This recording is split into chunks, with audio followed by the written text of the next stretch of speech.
So it's Friday night and I'm a Red owner, operator, and the Blackmagic Design Pocket Cinema Camera 6K has just been announced for less than $2,500 US. Let's talk about it.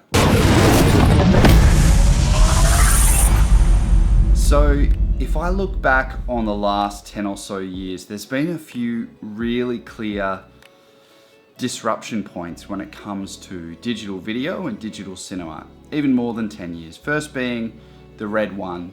Can't remember exactly what the price was. I didn't have one, I got the Scarlet after that.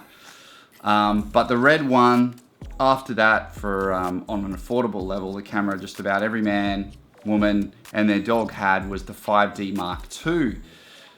After that, there was maybe a couple more that kind of ring to mind. To a degree, the A7S1, which I'm actually using right now because Shane is out shooting on our Fuji X-T3 on a Ronin S and our Red Scarlet-W. And the A7S was special for having 4K 8-bit 422 out of its micro HDMI port. At the moment I'm just recording 1080 internally. We just keep this camera in the cupboard most of the time. But that was a breakthrough as well as its low light abilities. The other one I can think of is, which actually I think was just before that, was the original Blackmagic Cinema Camera, the 2.5K one, which was just a big deal for its price point, even though it was micro 4/3 or thereabouts, but for its price point, for its image quality, its dynamic range, its ProRes internal and RAW, albeit Cinema DNG RAW, but boy, has Blackmagic changed since those days.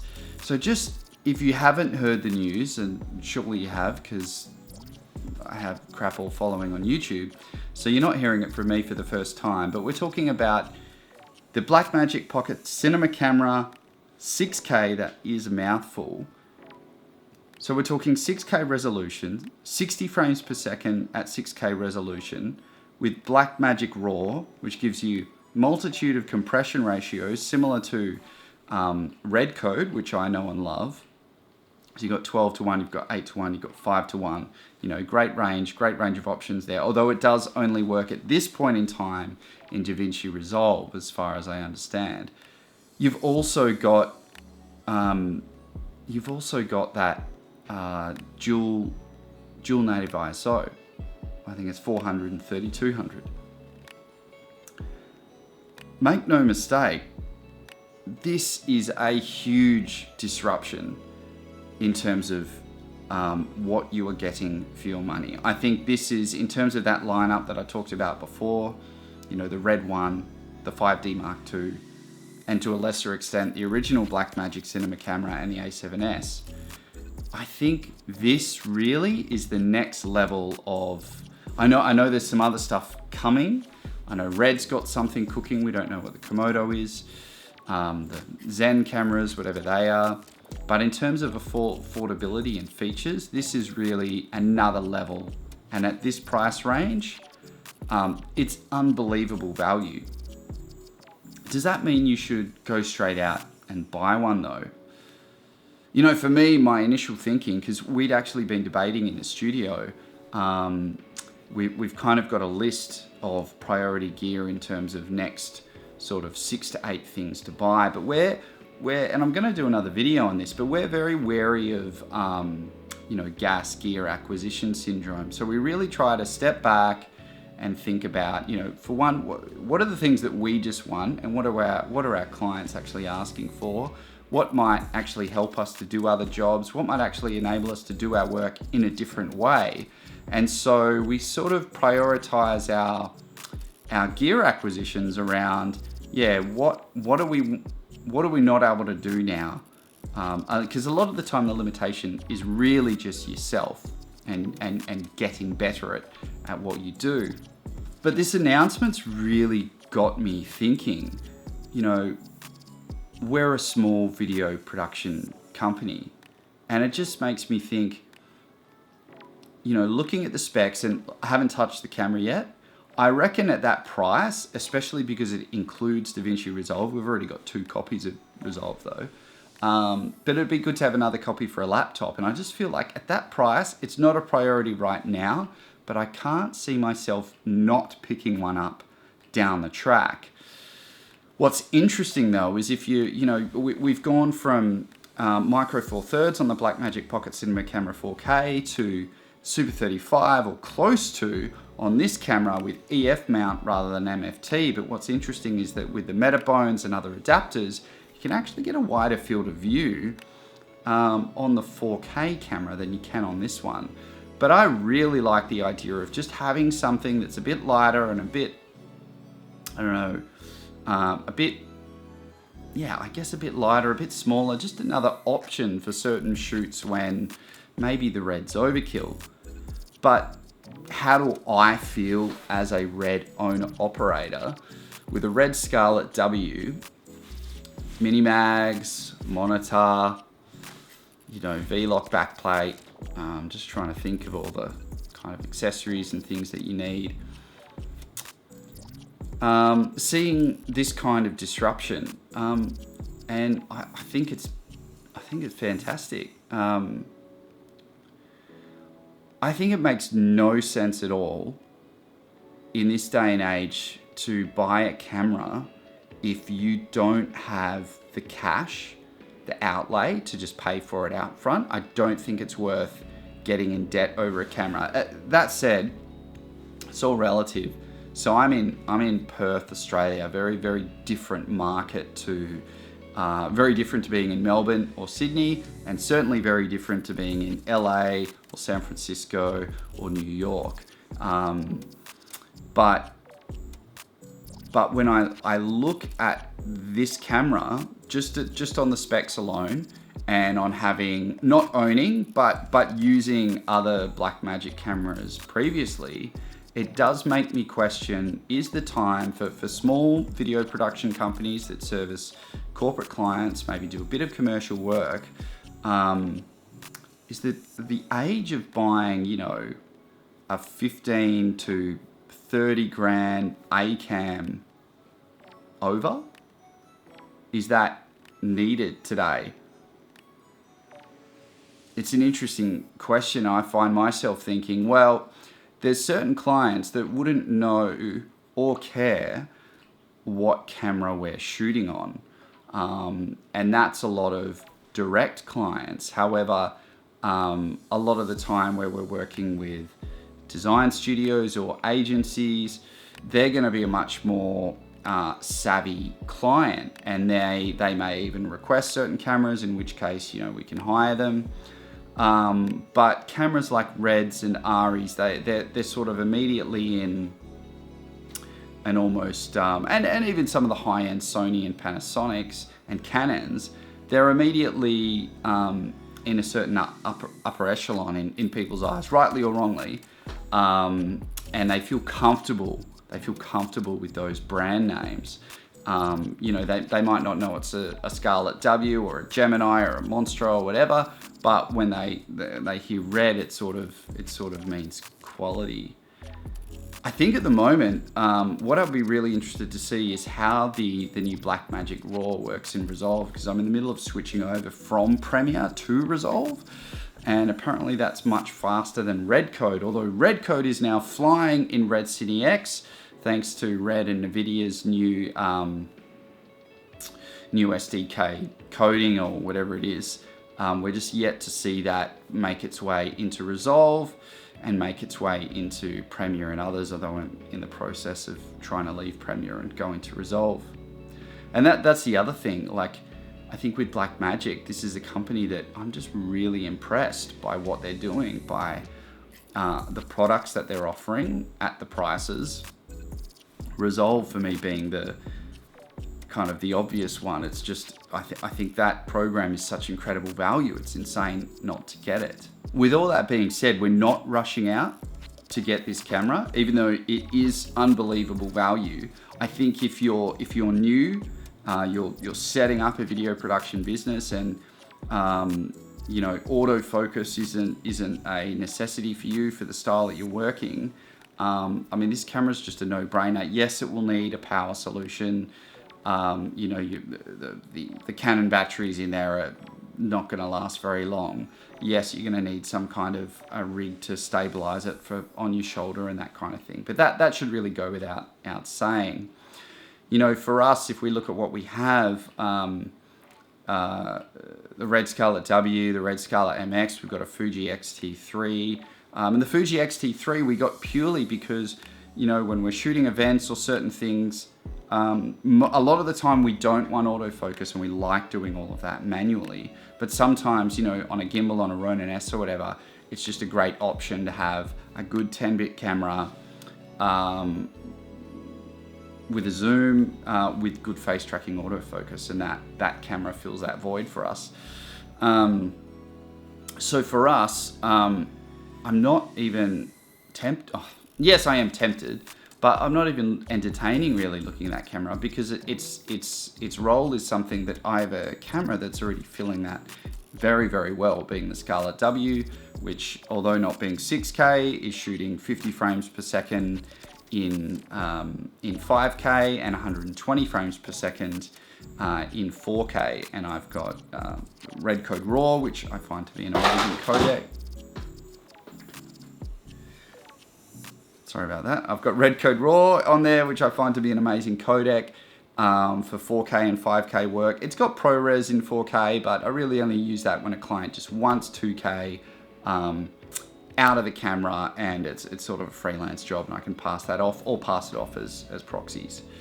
I think when you're making, and I want to do a video about sort of getting caught up about gear. But you really have to go, all right, well, what do you need, or what work do you want to be doing, or what work are you doing, and what benefit, what is the gear that's going to help you to do that? And for us, it's not that camera. Cameras are not really investments, I don't think, unless you're renting it out.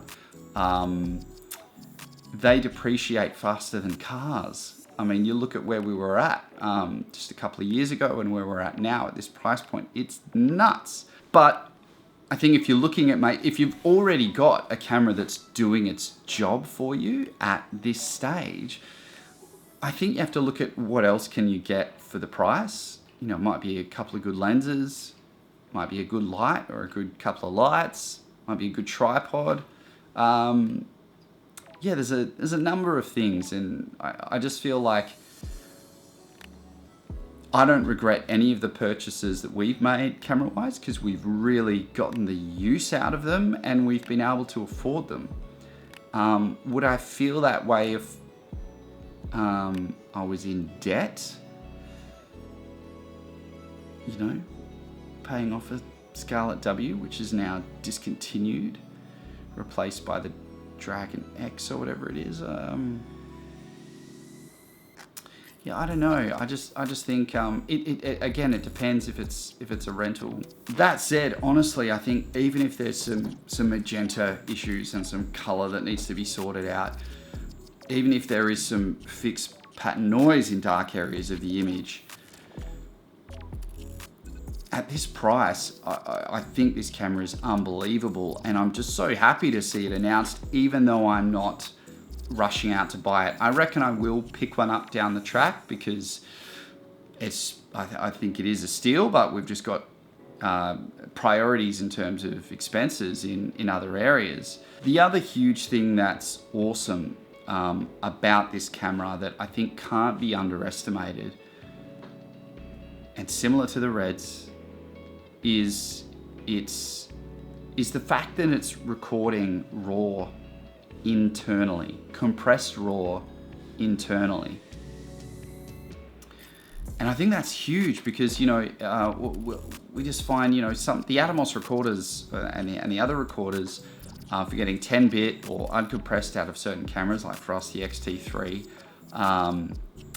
it's fantastic, but it is sometimes, depending on how you're working, like with a Ronin S, it's not I mean, Shane does all of that, I'm more of a handheld guy, but you know, he finds that not super conducive.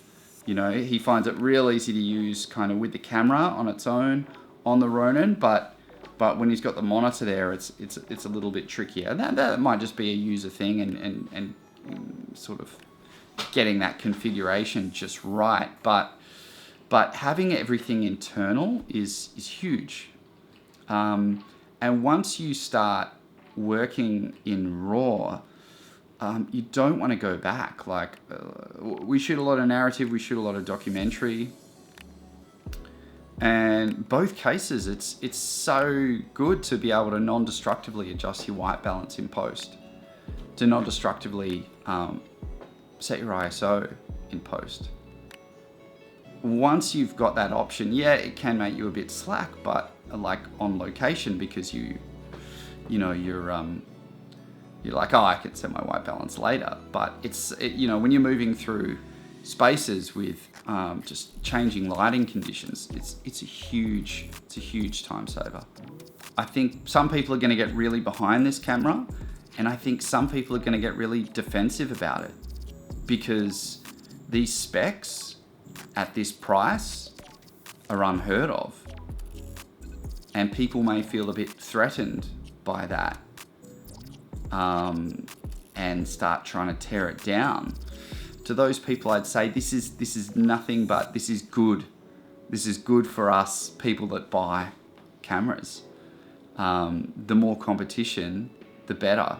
That just forces companies to put their best work out there and to really compete on the value of their offerings and the quality of their offerings. So this is great news for all of us, even if we're not interested in this camera because we've already got a good solution that's doing the job, or because we have other needs. The other thing that I'd say, and this is sort of maybe the other side to that, is that specs aren't everything. You know, something can have all the resolution, or say claim a lot of dynamic range, or whatever it is, and then just not put out that pleasing an image. But you know, I've looked at a lot of the Blackmagic footage, and I've used the other cameras before, and I think they've got, you know, generally speaking, although they've had sort of issues along the way, they've come a long way with their color science, and their cameras, by and large, produce beautiful pictures.